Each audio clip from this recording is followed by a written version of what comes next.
Hello, Rigsers. Welcome to Episode 3 of the WRIGS Podcast, the weekly reflection, introspection, sharing, and gratitude. Gratitude and sharing, actually. Podcast. Episode 3, one day behind, as predicted last week because of my schedule over the weekend. I thought this would be done early today, or even actually, I thought I could have done it on Sunday morning, but some stuff happened on Saturday. I'll get to it as I'm going through the week. That made it not possible to do it on Sunday. So I guess an extra day to reflect on. Once again, I have not taken notes of how my week went. So we're gonna wing it and go raw. Let's start. I think I'm gonna keep it a little bit broader and more about general ideas, even though I'm gonna try to follow the timeline of last week. Monday and Tuesday, not much happened. I think the thing that is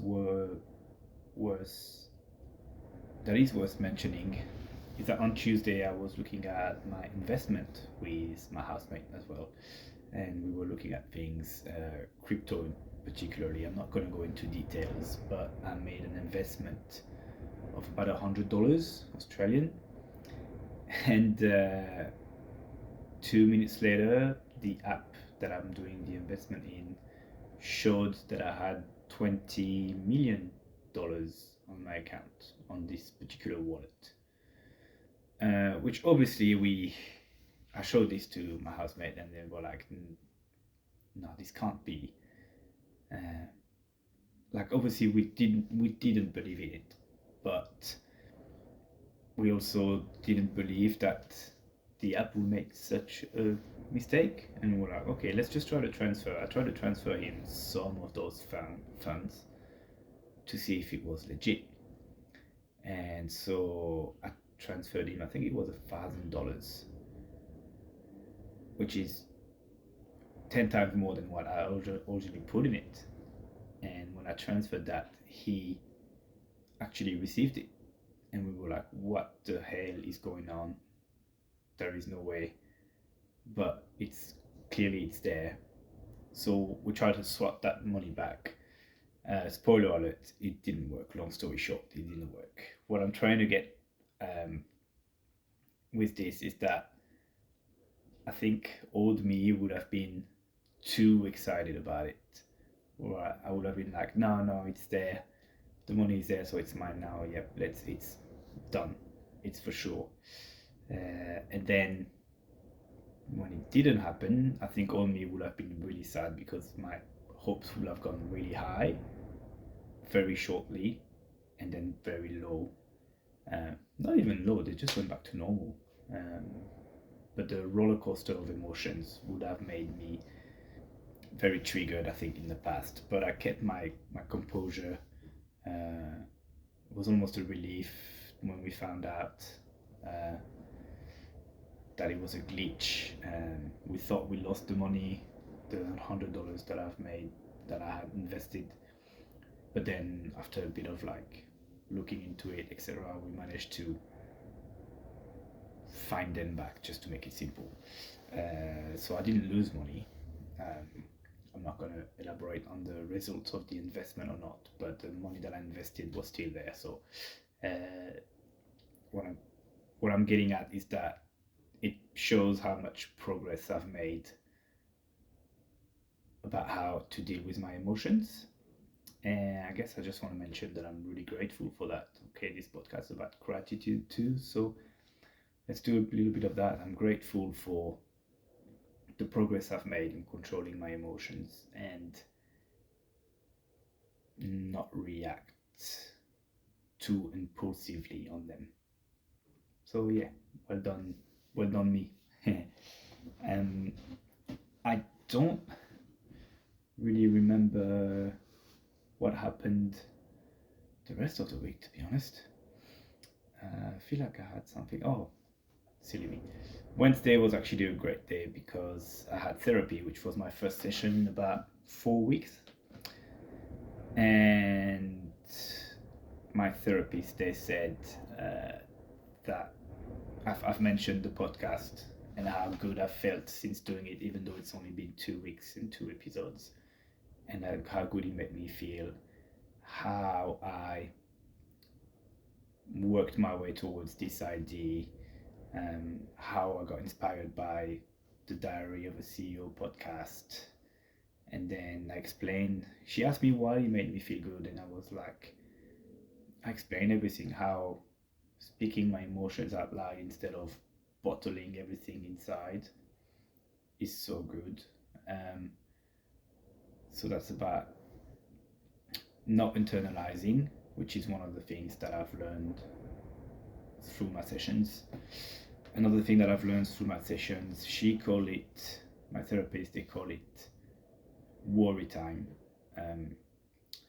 which means when you're triggered and you start ruminating on something, instead of it taking all your brain space so you can't do anything else, you tell yourself, okay, I'm triggered, I'm gonna think about it and deal with it later at the end of the day.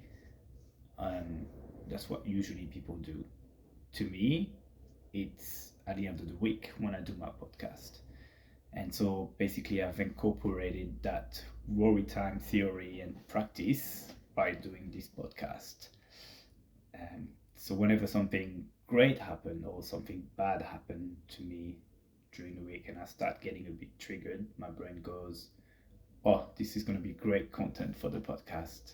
And it helps me move on pretty much on the spot, because I know that I'm going to get to reflect on it whenever I record the next episode. I think the downside of this is that if you don't do it, if you say, I'm going to think about this later today or later this week, but then you end up not doing it, the next time this happens, your brain is not going to believe you in a way. So it's going to be like, no, you skipped last time, so I'm not giving you a chance to skip again. But I'm not skipping, and it's working so far for me. So I'm pretty grateful for that. And one of the other things also that I get out of doing the podcast is that it's really hard. I think I've mentioned this in one previous episode, but it's really hard to talk poorly of you when you're looking at yourself.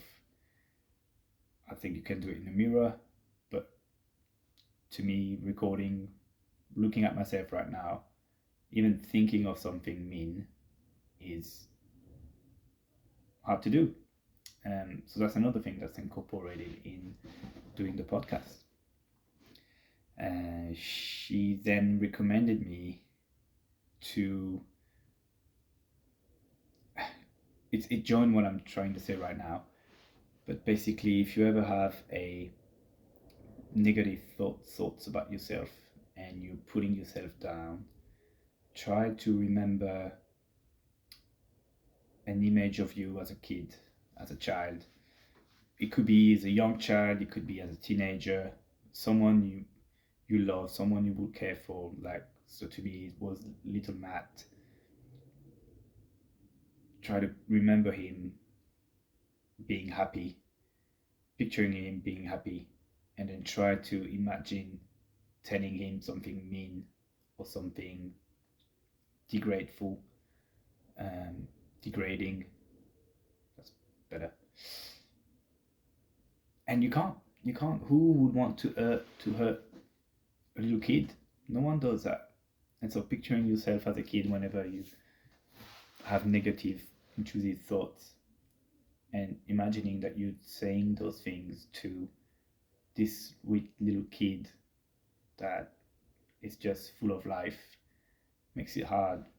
So now I've got a picture of me as a kid accessible in my phone within 2 taps on my phone. Like I can legit just unlock it, press one button and it shows in small, and another button to have it in full screen. So whenever I start having bad feelings about me, I pull out that picture and I go, oh, no, this is a good kid, this is a good person, and I became a good human being. So what I'm thinking of about myself, about this kid, is not true. And it helps me just move on. And maybe I can go from then. That would be good to reflect on while recording the podcast. I hope it all makes sense. I know I'm unscripted. I know I'm not always very logical, but work in progress. And that's all good. Out of this therapy session came out as well that, I don't know, I felt like my therapist was very proud of the work that I've done. And maybe it's not so much that they were proud. I'm gonna do a little bit of a a side quest on this one. Every time I mention someone, I try to use they, just to keep anonymity so people don't know who it could be and whether it could be man or woman. But I've said she about my therapist a couple of times already, so I'm just going to say she. But just so you understand as well, this is why I always say they during the podcast, is because I don't want people to think they could be recognized or anything like that. They probably will recognize themselves, but I don't want anyone else being able to identify who I'm talking about. So that's why I say they all the time. Back to the main story. My therapist, they. So it's not so much that they felt proud. I think I just felt so proud that it felt like other people were proud of me. So yeah, this podcast is one of the best things I ever done for myself.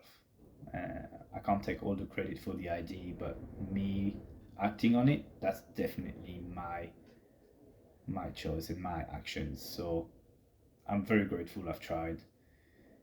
It felt very uncomfortable for the first episode. It's much easier for me now to talk, and it's only my third time.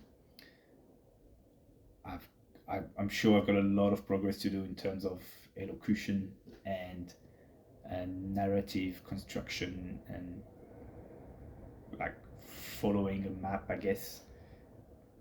But that can come later. I feel better in my everyday life thanks to doing these little videos. So hopefully I'm gonna be able to keep going.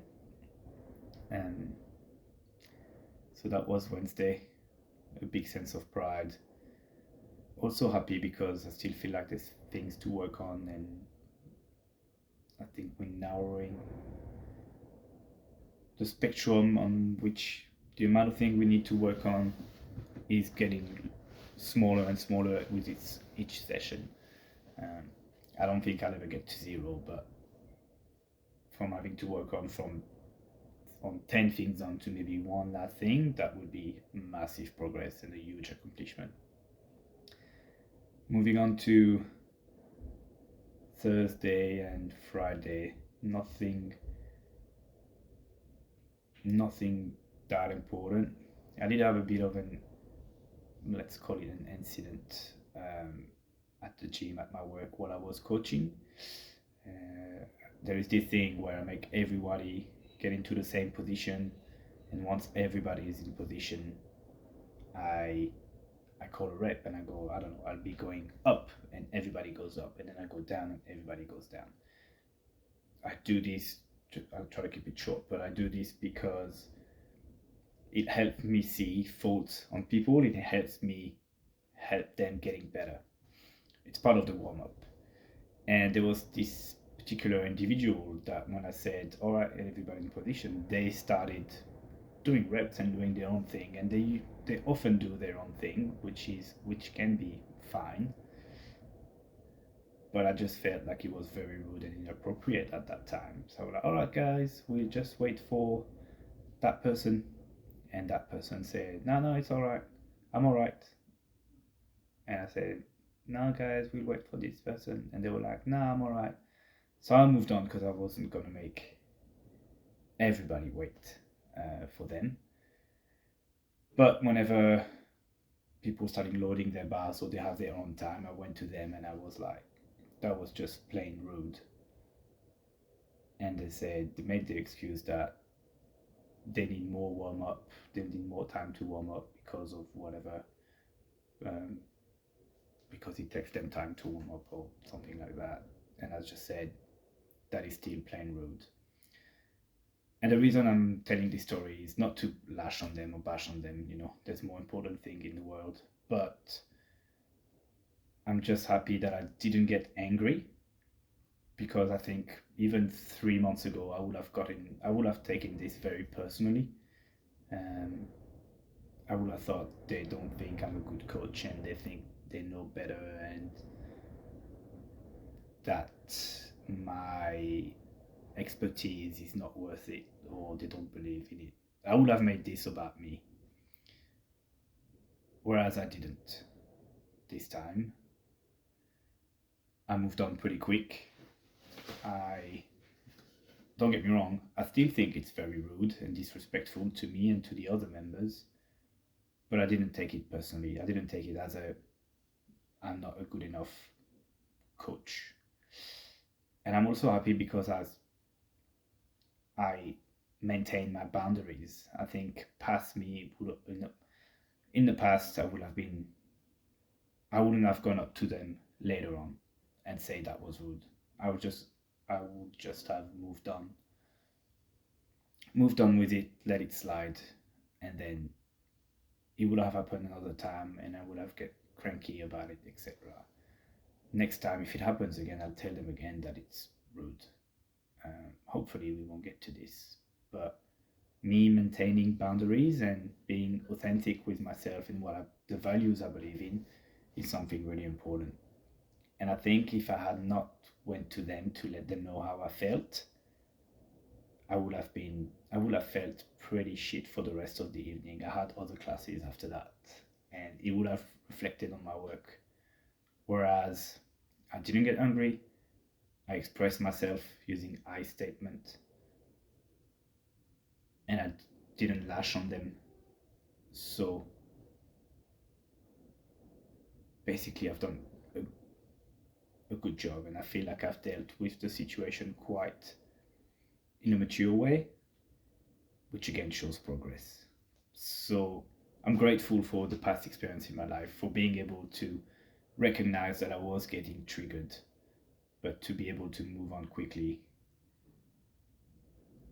Did that bit of worry time, as in, okay, I'm going to move on now, I'm going to finish the warm-up, but I will address this later. And I did address it later, which makes me respecting my values and my boundaries, which is what a healthy brain should do. So there's always going to be time when I'm going to lose it and the emotions are going to get the best out of me. But this time they didn't, so I think I'm quite content with that. I think that was on Friday. So Saturday, moving on to an eventful weekend. I spent the Saturday morning working pretty much from mid-morning until 6-7 p.m. and between the two jobs. During the day I had a text from a friend who told me that to make it simple, their visa was cancelled and they had to leave the country in a week time, asking if we could catch up. I changed my plan because I didn't want to catch up with them before they effectively get deported. Changed my plan, went for dinner at their place. They had other friends already, and we had a couple of drinks. Then all of their friends left and we went for one more drink at the pub. And after that drink, unfortunately my friend passed out from alcohol intoxication, starting throwing up, and she was completely passed out. It was not a pretty sight. It was quite distressful, But it went to the point where I had to call an ambulance because apparently that was something that had happened before with them, and their friend pretty much got sick of it, and which is understandable. And so now they called an ambulance. So I had to call an ambulance because they are on antidepressant and they have a heart condition. So the mix of the antidepressant, the heart condition, and alcohol was a risk that they could stop breathing. So when I called the ambulance, the people on the phone, the emergency services, made me do a couple of tests on my friend. And quite shortly after, they told me that I would need to start perform CPR. And I'm pretty sure they used the word to resuscitate my friend. And I was like, they're not dead, their breathing is just very shallow. But apparently it was like a preventive CPR because of the risk that they could stop breathing. I've done like first aid course before, and you do CPR on a mannequin, but that was a real person, and that was my friend. Everybody's okay, by the way. I should probably say that straight away, but I had to do CPR on them until the ambulance arrived, which was stressful. Like starting getting a bit anxious, panicking while I was doing the CPR, while I was compressing their chest. Getting a bit like, is something bad gonna happen, and am I gonna be in first row witnessing it? Thankfully, the ambulance arrived and my friend was fine. The ambulance looked after them. Long story short, everybody's fine. I did feel once everything seemed under control and okay, I had this big urge of like guilt because it felt like I had enabled this to happen. I kind of saw it coming that my friend, they had too many drinks, and I was too nice. I didn't want to go to the pub with them to have one more drink. They insisted. They manipulated me a little bit, but I also saw it coming and I let it happen. I didn't trust my guts. And I had this big urge, this big guilt coming to me that this could have ended in a way worse result, and somehow it would have been my fault. I started getting a bit emotional. But again, thankfully, gratefully, I managed to sort of like brush it off, to allow myself to reflect on it later. And I calmed down. My friend ended up going back to their house, and I ended up going back to mine. And checked on them the next day, and everyone was okay. And I got a little bit angry because it could have been really bad, but it wouldn't have been my fault. It would have been my friend's fault. And it's hard to think bad of that. It's hard to think that it was their fault. But it's just the truth, unfortunately. And I did my best, and I tried to say no, and this is where I made my mistake, is that I didn't trust my guts. But who knows, maybe if I had trust my guts, they would have gone to the pub regardless on their own, and it would have been even worse. So who knows? There's no point speculating on it. I'm not mad at my friend. They're having issues, and they're in troubled times, let's say. I'm just a little bit mad at myself because I saw it coming and I didn't do anything. So I made a point with myself to check on them, to make sure I can help without me being so involved that it's gonna impact my life as well, which is hard, but they need help and they need support. I've had hard times and I had support, and I don't know what would have happened if I didn't have the support. So I'm not one that's going to shy away from giving support to someone that needs help. So yeah, that was quite eventful. I ended up going to bed late, which is why then I couldn't record on the Sunday morning like I wanted to.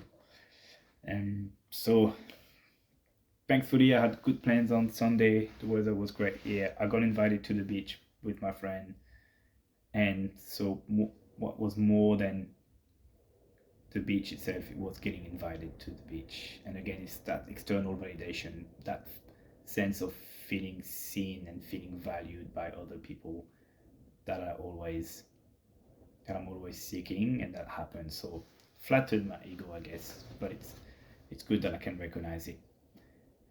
Went to the beach, then I had a festival that I went to with a friend.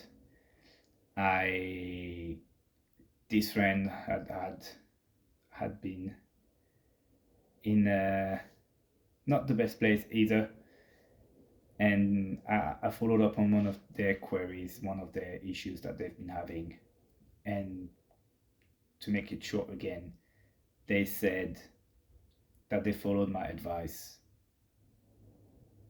and it has helped them a lot, and it seems like the situation has diffused for them.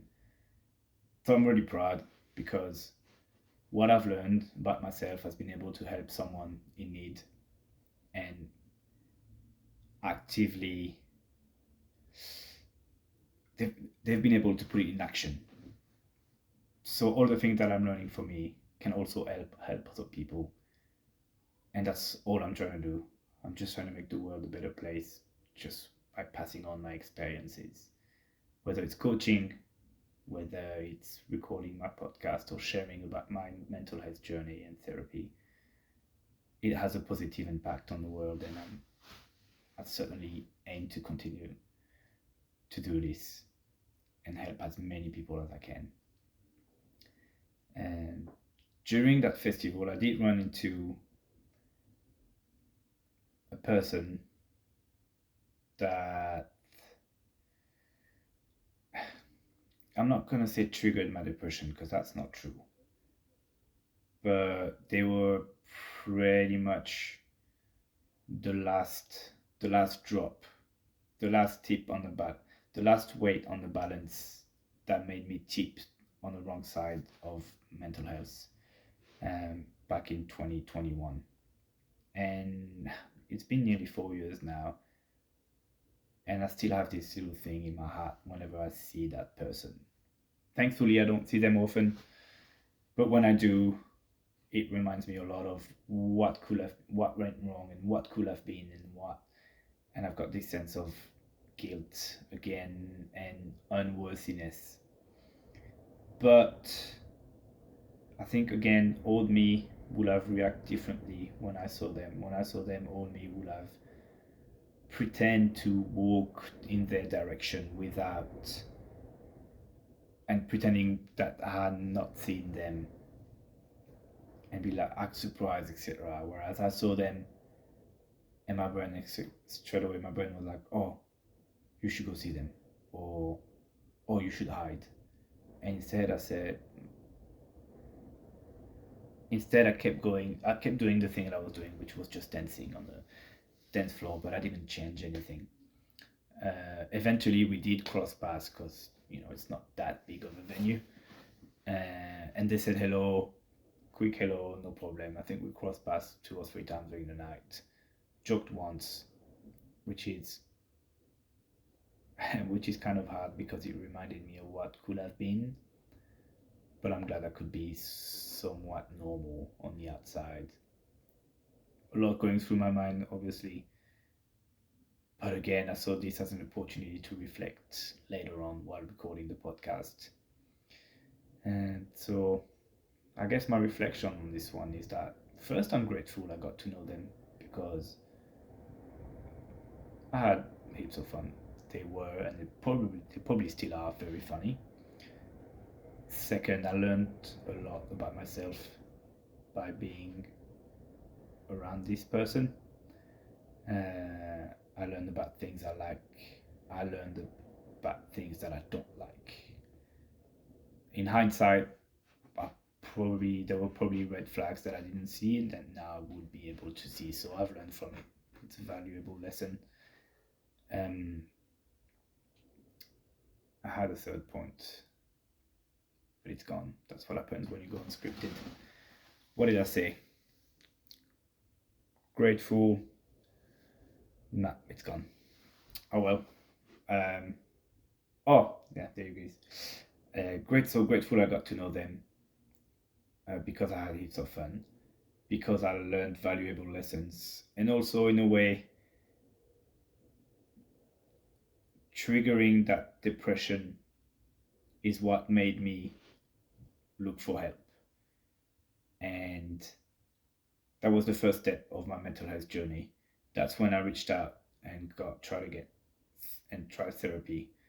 And even though it took me a long time to find quote unquote my groove and find the right therapist and find etc., all these things would not have happened if I hadn't been around that person the way it happened. So I'm grateful. It's good. Valuable lesson, good times at the beginning of a new journey.